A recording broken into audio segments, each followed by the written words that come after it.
Guys, panoorin mo guys yung alaga naming aso guys. Mayroon siyang pinaglaruan dito guys.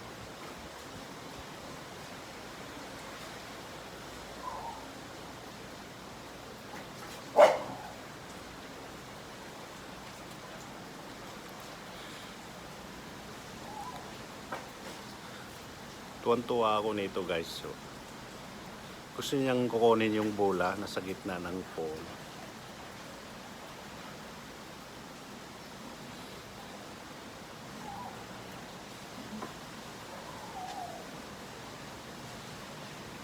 Hindi niya makuha-kuha guys.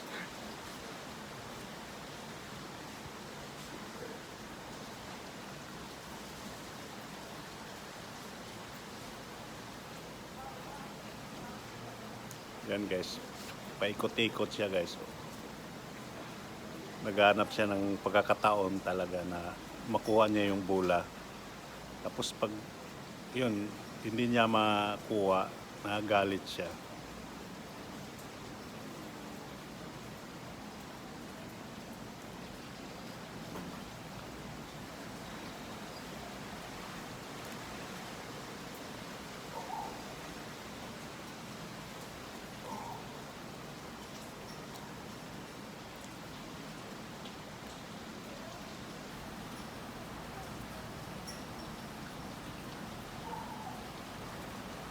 Yan guys, so malapit na guys.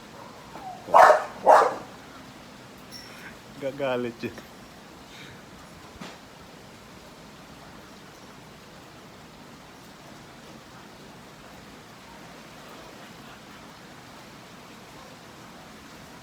Yan guys, malapit na naman guys. So,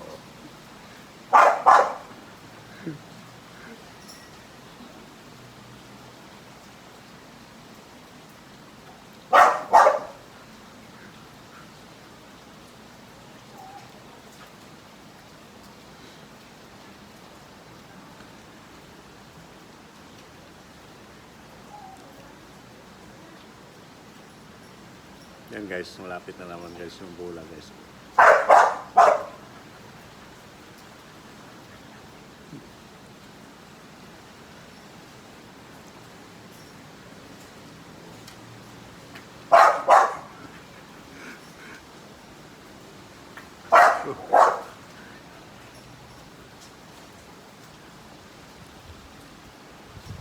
Yan, lumakas yung hangin guys. So, yun. Yan, papunta sa kanya yung bola.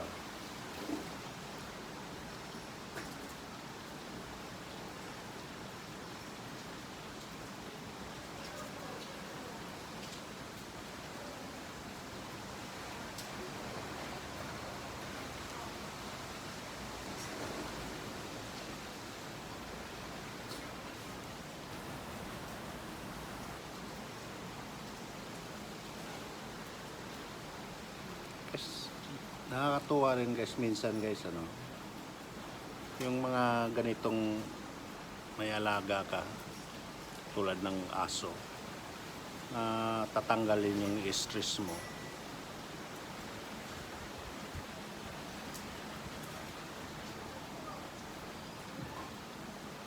Ayun guys, so dyan na naman. Gigil na gigil talaga siya guys.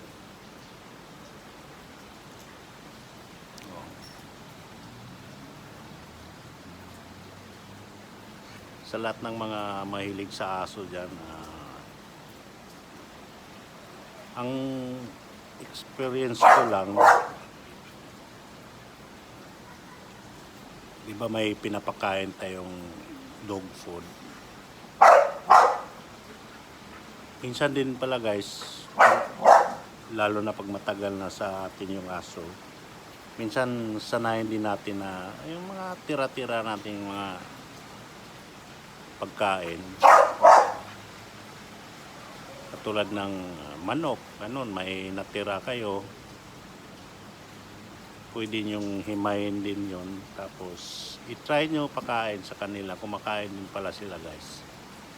Parang ano din sila, parang tao din, minsan naghahanap ng kakaibang lasa, kakaibang amoy.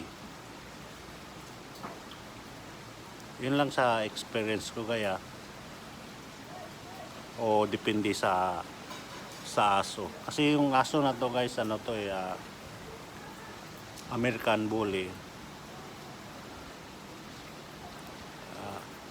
Yun ang na-experience ko.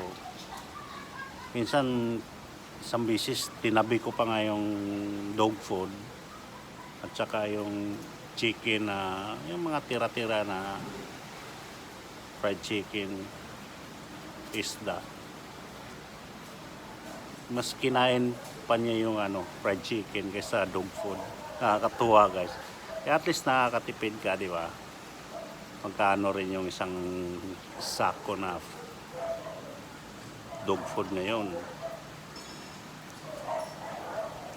Try nyo guys kung mayroon kayong mga ganitong klaseng hayop.